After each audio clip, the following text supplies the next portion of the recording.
Pelajaran menulis kaligrafi akan dimulai.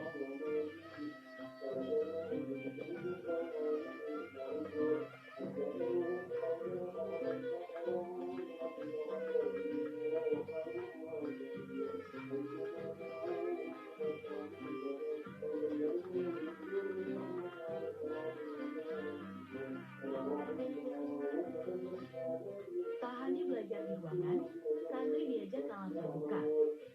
Areal sawah ini menjadi salah satu tempat berimajinasi untuk kaligrafi. Bagaimana kita melihat air, bagaimana kita melihat sawah, bagaimana kita melihat sebuah pohon yang nanti akan disumsingkan jadi sebuah huruf beralif seperti pohon kelapa, seperti kayu dan sebagainya.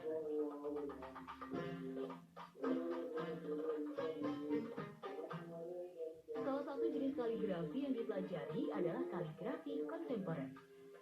Penggabungan antara seni melukis dengan tulisan Al-Quran. Melukis kontemporer itu harus bisa menyesuaikan arti ayat dengan latar.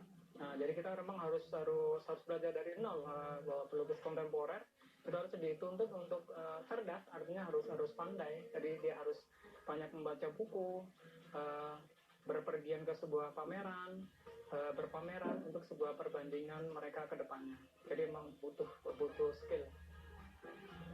Butuh waktu sekitar 6 bulan bagi santri pemula untuk bisa melukis kaligrafi kontemporer. Kita tetap mengacu ke seni rupa ya, artinya kita harus membuat teknik kering, harus pakai pensil dulu, membuat bentuk, melukis sebuah benda atau lingkaran atau segi baru kita pengembangan ke yang lain. Artinya lebih kuat ke dasarnya dulu.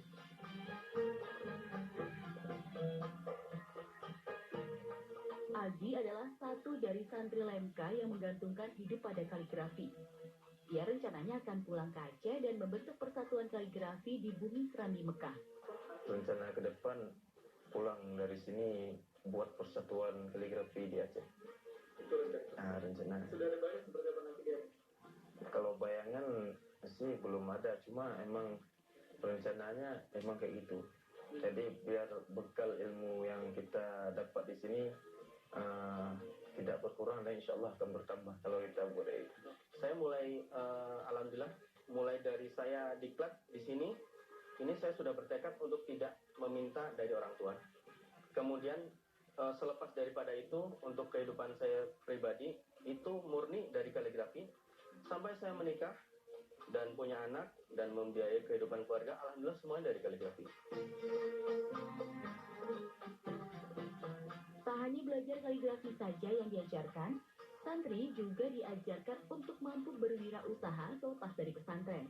Karena memang tujuan kita ya untuk bagaimana menciptakan lapangan kerja di daerah masing-masing dengan keterampilan kaligrafi. Di alumni LMK itu yang sudah hampir 1000 lebih itu mereka rata-rata berhasil.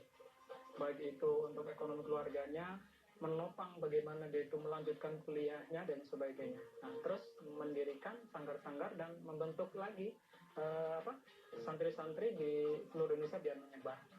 Patokan ada satu kutipan dari Ali bin Abi Thalib bahwasanya alaikum bihusnil khat fa innahu mim mafatihir rizqi.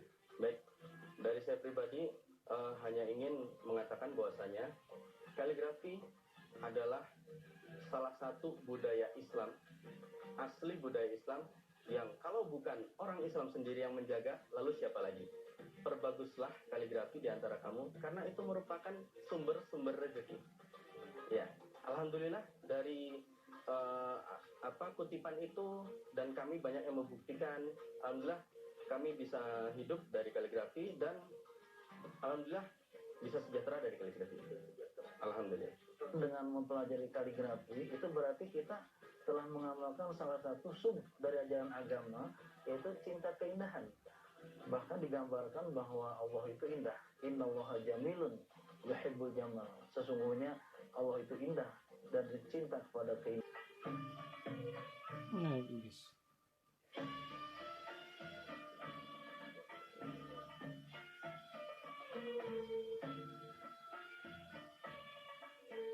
pagi masih buta, santri sudah bersiap-siap berangkat rekreasi.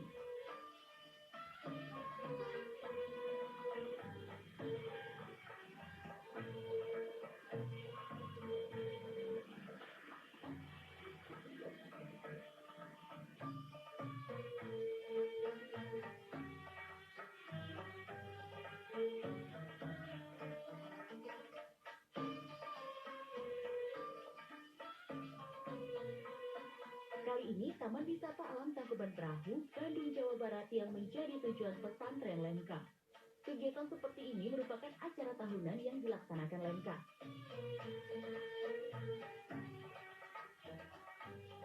Inilah rekreasi yang dipadukan dengan materi ujian.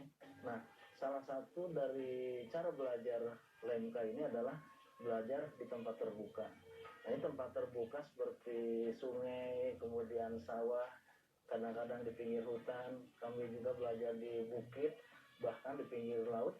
Itu dalam rangka lebih mengasah daya imajinasi para santri, sehingga hasil belajar di tempat seperti ini itu bisa menghasilkan karya yang jauh lebih bagus itu.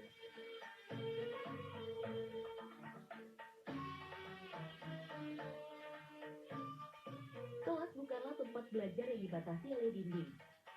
Proses belajar mengajar yang kreatif mampu membuat santri berekspresi di setiap goresan penanya. Udara itu lebih fresh, karena oksigennya lebih banyak, berimajinasi juga enak, seger gitu kan. Kita bisa lihat langsung objeknya seperti apa.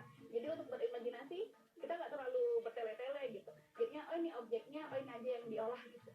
Biasanya kalau kita melukis di dalam ruangan itu kan agak susah itu lihat dari imajinasi informasi tentang bentuk awan, bentuk gunung gimana. Nah kalau di sini, contoh tadi sudah praktik tadi, alhamdulillah dengan di luar ruangan, di ruang terbuka begini, imajinasi walaupun imajinasi tidak ada, kita sudah melihat objek yang ada, kita sudah bisa dengan sendirinya menggambar gunungnya gini, awannya kayak gini, ya. Nah, kemudian juga ada faktor lain, yaitu faktor novelty. Istilah faktor novelty itu adalah faktor hiburan. Jadi belajar kaligrafi itu harus dalam situasi yang menyenangkan dan menghibur. Nah, sehingga siapapun yang belajar kaligrafi, maka ada rasa senang. Nah, kalau rasa senang itu sudah bangkit, tentulah akan lebih mendorong menyenangi huruf-huruf yang dipelajari.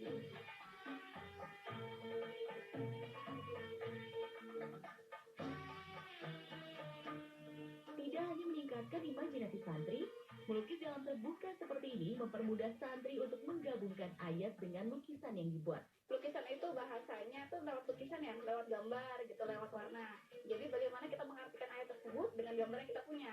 Makanya kita diajak ke sini itu mengartikan apa itu arti ayat, dikombin dengan suasana gunung yang asli gitu. Background dulu, karena ayat bisa menyelesaikan tempat ayat itu bisa menyelesaikan sama backgroundnya.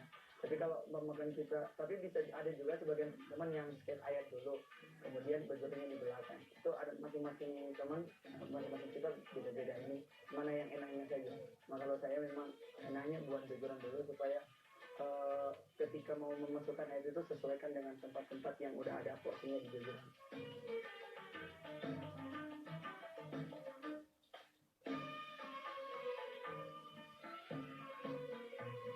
Lemka sudah banyak mencetak para seniman kaligrafi di Indonesia.